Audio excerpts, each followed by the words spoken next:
decisions about your plans. You are not going to believe what just happened. You're accepting my offer to team up and take Drew down. We should get the ball rolling as soon as possible. I'll take orders from you. What are you doing in my office? You say that you love Charlotte. Prove it. So Anna gives Valentin a head start to escape town, and somehow this is Brennan's fault? Newsflash, it's Anna's fault. Instead of all that thinking about Charlotte nonsense, she should have just arrested him and let Charlotte go live with her grandmother. Maybe, just maybe, that little brat who's doing what Victor wanted would have actually gotten some psychiatric help by now. As for Sasha finding out she's pregnant, that's so rushed and thrown together, it's ridiculous. With Michael leaving, that whole storyline should be scrapped. Willow doesn't need that clueless woman sticking around pretending they're all one big happy family just because of their kids. Honestly, I'm starting to wonder if General Hospital is on its way out. The way they're getting rid of iconic characters, killing them off with no plan to replace them, makes zero sense. There are some characters you just can't afford to lose if the show's going to survive. I get it, revamping, rebranding, but that should come with fresh, stronger storylines, new loves, and new characters, not just the death of familiar faces. The show's losing its charm. I can barely sit through it anymore. I could go weeks without watching, and when I do, I'm mostly fast-forwarding through the snooze-worthy stuff. The one thing I would love to see, a reunion between Lulu and Maxie. It's surprising they haven't done that yet, considering they've been best friends for years. But when it finally happens, it's going to be such a sweet moment. Oh, and JJ, Lucky, still looks like he's barely out of his teens. He's been on GH for over 30 years and barely looks 30 himself. It's wild.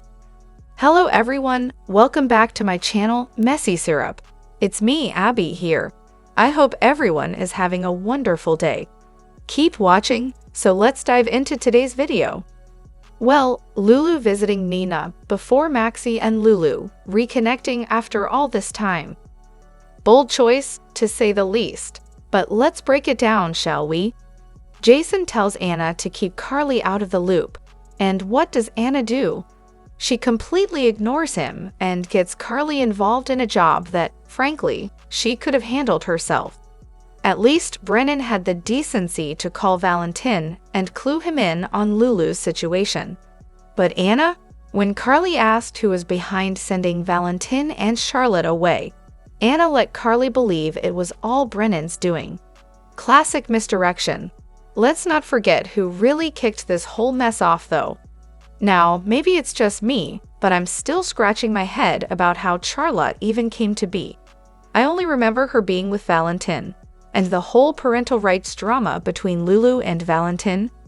I swear, that whole storyline went right over my head. And, let's be real, Valentin's probably the last person on Earth who should have been raising a kid. If we ever see Charlotte again, I'm betting she'll be a spoiled 20-something with serious anger issues. And of course, it wouldn't be a Spencer moment without blaming someone. Facts be damned. Seriously, Lulu? Anna and Jason are the ones who let Charlotte go. But hey, they're all running around now, acting like it's their mission to get her back. Maybe it's time to stop covering up Anna's mistakes. She's a terrible commissioner and an even worse person. A hypocrite through and through. And let's be honest, Nina doesn't deserve any of this nonsense. Classic Spencer move, right? Personally, I'd rather Sam be the one to go instead of Nina. Lulu's attitude is something else, huh? Nina told her she and Valentin had broken up, and Lulu's response: "A lot's changed in 4 years." Yeah, no kidding. But seriously, who does she think she is ordering Brennan around, telling him to call Valentin? I get that she misses Charlotte, but that doesn't mean she gets to act like the queen of everything. As for Liz and Lucky, wow, their chemistry is off the charts. You'd swear they've been keeping that spark alive for years. The whole knife wound situation is also a little ridiculous. Lucky says there's no internal damage, it's just a laceration, but of course, the hospital still has to do surgery. It's like they're trying to make a big deal out of nothing. And Joss? I'm calling it now. She's going to finally admit Sunny was right to kill Cyrus. Maybe she'll even say Dex should have finished the job, because, spoiler, if he had, Dex would probably still be alive. We don't actually know if Dex is dead, but rumors are swirling that he's leaving the show. Either way, Cyrus stabbed him, and I'm not here for the drama that follows. Haven't watched the episode yet, just passing on the gossip. Michael? He's about to destroy Drew and Willow in the most public way possible. It's going to be ugly, and I can't wait to see it all unfold. Christina sticking to her story is getting weirder by the minute. She clearly remembers tripping over that bag. Is she in total denial or just pretending it didn't happen? And Cyrus, seriously, no one bought his whole religious act. It's been obvious for ages that he's a criminal. Now that he's spiraling into full-on crime spree mode, it's pretty clear the jig is up. Time to let everyone know he's done with the act. So if Dex is Cyrus's son, why would he stab him? Good question. Also, it's nice to see Lulu back. She's been off-screen for so long, I almost forgot she existed, but now she's here, fighting for Charlotte with Nina. About time, huh? Oh, and speaking of Nina's return, Lulu just had to ask her about Charlotte. Because, the world was just sitting on pause waiting for Nina to finally show up. You may not believe it, but the world didn't stop until you woke up. Bam! Classic. And I'm honestly glad they skipped the pizza Thanksgiving. Can you imagine? That would have been beyond ridiculous. Just a quick PSA for the folks posting about adoption. When a child is adopted, they're still part of the family. Adoptive parents are parents, period. Bloodline doesn't matter. Love, loyalty, and legal ties make a family, not just DNA. Also, just to clear up some confusion, I'm not talking about Christina. I keep seeing posts about Michael and Lucas not being blood related. But when someone is adopted, they are family, legally, and forever. Sorry if that was unclear. And now, my personal take on Cyrus. I think he's trying to pull off the ultimate Munchausen by proxy move. Where a relative causes harm to another, then plays the hero and gets praised for saving them. Cyrus is clearly all about wanting the respect and admiration of being part of the family. Classic case, right? But hey, we know Cyrus killed Sam, but who the heck unplugged Lulu's ventilator? That's the real mystery here. Here's my take on this situation. Feel free to agree or disagree. I'm not going to force my opinion on anyone, but I'll stand by it. What Cyrus did was terrible. We're talking first-degree murder. I wouldn't be surprised if he even messed with Lulu's machine while he was at it. He had the means, the motive, and the perfect opportunity. I mean, he was just waiting for the moment to make himself the hero. But instead of coming out on top, he ended up exactly where he always does. On the outside, looking in, unwanted and unwelcome. The real kicker here is that Cyrus was trying to win back his family. And when Sam stepped up as the donor to save Lulu, it crushed his last chance. So what does he do? He kills Sam, thinking he'll be the one to save the day and regain his family's favor. Spoiler alert, it didn't work. Now he's the villain, and everyone's going to find out soon enough. When Sunny, Carly, Jason, Dante, Alexis, Molly, Laura, Christina, and Drew find out that Cyrus intentionally took Sam away from them, I'm not sure there will be enough left of him to put in a courtroom. And you better believe, when that family gets their hands on him, they won't hold back. Sunny's fury, Carly's wrath, and Jason's unrestrained anger, they'll all make sure he regrets it. The adults will try to explain it to the kids as best they can, but once the truth comes out, all bets are off. And as for the trial, Diane Miller will be gunning for Cyrus like there's no tomorrow. She's not one to let anyone off the hook, and Cyrus is in for a rough ride. It'll be game over for him, mark my words. I'll be counting down the days until I see Alexis, Molly, Christina, Jason, Dante, Drew, Carly, and Spinelli tear into Cyrus on the stand. They'll make sure he knows exactly what he did to their families. There's no way he's getting away with this. guaranteed. And while we're talking about family drama, I'm glad Alexis is finally acknowledging that Molly is grieving too. It's about time. Seriously though, when did Cyrus even have time to tamper with Sam's machine? Alexis was there most of the time, and Sam was awake when she stepped out for just a couple of minutes. Was that when Cyrus made his move? Oh, and speaking of parenting, when did Maxie get to be the only decent one? She actually makes her kids take responsibility for their actions, unlike some others who think it's fine to raise entitled little brats. Laura's good too though, so I'll give her credit. But seriously, everyone else seems to be raising kids who think the world owes them everything. Some fans argue that Cyrus shouldn't be blamed for Sam's death because, hey, Sonny wasn't held accountable for the death of former agent John Cates. Sure, Sam's death was tragic. She was just an innocent woman trying to save Lulu for the sake of her loved ones, especially her son Rocco. Meanwhile, John Cates, who relentlessly pursued Sonny, caused harm to so many people. Funny how if Cates had just focused on Sonny, he could have avoided ruining a lot of other lives, huh? And oh my gosh, Christina.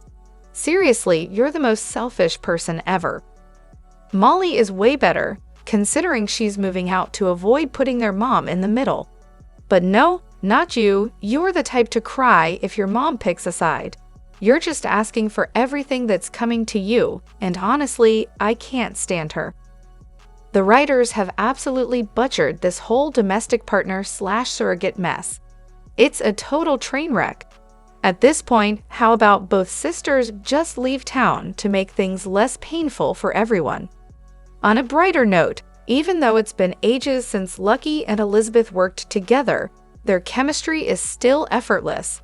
They're tied as my all-time favorite couple on this show, so seeing them together again, plus the flashbacks, is like a warm hug. It's such a treat to watch them back on screen. As for Cyrus, he's the one who killed Sam. Let's not forget that. Christina's way off for thinking Molly doesn't miss Irene just because she grieves differently. I'm glad Alexis is there for Molly, just like she supported Christina when she needed it. And seriously, I love seeing Elizabeth and Lucky reunited. I really hope this reunion grows into something beautiful. Well, Anna's clearly not happy with anyone, and she made sure Carly wasn't either. I mean, come on, Anna works for the WSB. Did Carly really think that Bug wouldn't be found? It's not like she's some covert spy with a knack for hiding tech. But sure, let's blame everyone else for her mess. Classic Carly. Now Alexis. Wow, pleasantly surprised doesn't even begin to cover it. When it comes to Christina, Alexis has always had this blind, unshakable loyalty. Christina could do no wrong, and Alexis would be the first to make excuses and throw everyone else under the bus.